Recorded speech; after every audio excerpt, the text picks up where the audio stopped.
മതപ്പാടിലായതോടെ കാട്ടുകൊമ്പൻ പടയപ്പയെ നിരീക്ഷിക്കാൻ പ്രത്യേക സംഘത്തെ നിയോഗിച്ചതായി വനംവകുപ്പ്. ആനയുടെ സാന്നിധ്യം സംബന്ധിച്ച് കൃത്യമായ വിവരം സഞ്ചാരികൾക്ക് കൈമാറാനാണ് വനംവകുപ്പിന്റെ ശ്രമം.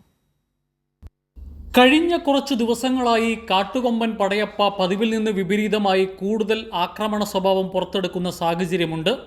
മൂന്നാർ മറയൂർ റോഡിൽ വാഗുവരയ്ക്ക് സമീപം ഇരുചക്ര വാഹനയാത്രികരെ ആക്രമിച്ചതാണ് ഒടുവിലത്തെ സംഭവം. ഇതിന് പിന്നാലെയാണ് ആനയെ നിരീക്ഷിക്കുവാൻ കൂടുതൽ പേരടങ്ങുന്ന പ്രത്യേക സംഘത്തെ വനംവകുപ്പ് നിയോഗിച്ചിട്ടുള്ളത്.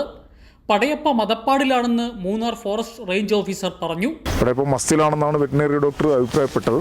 അതുതന്നെ ആയിരിക്കാം ഇതിന് കാരണം. നിരീക്ഷണം ശക്തമാക്കുക, ഈ ആനയുടെ കൃത്യമായ ലൊക്കേഷൻ ജനങ്ങളെ അറിയിക്കുക.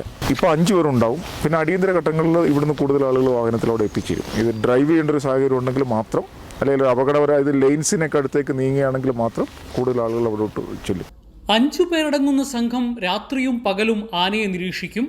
കാട്ടുകൊമ്പൻ മൂന്നാർ ഉദുമൽപേട്ട അന്തർസംസ്ഥാന പാതയിൽ ഇറങ്ങുന്നതാണ് പ്രതിസന്ധിയാകുന്നത്. കഴിഞ്ഞ വർഷവും ആന മതപ്പാടിന്റെ കാലയളവിൽ വാഹനങ്ങൾക്ക് നേരെ പരാക്രമം നടത്തുന്ന സാഹചര്യമുണ്ടായിരുന്നു. കൈരളി ന്യൂസ്, ഇടുക്കി.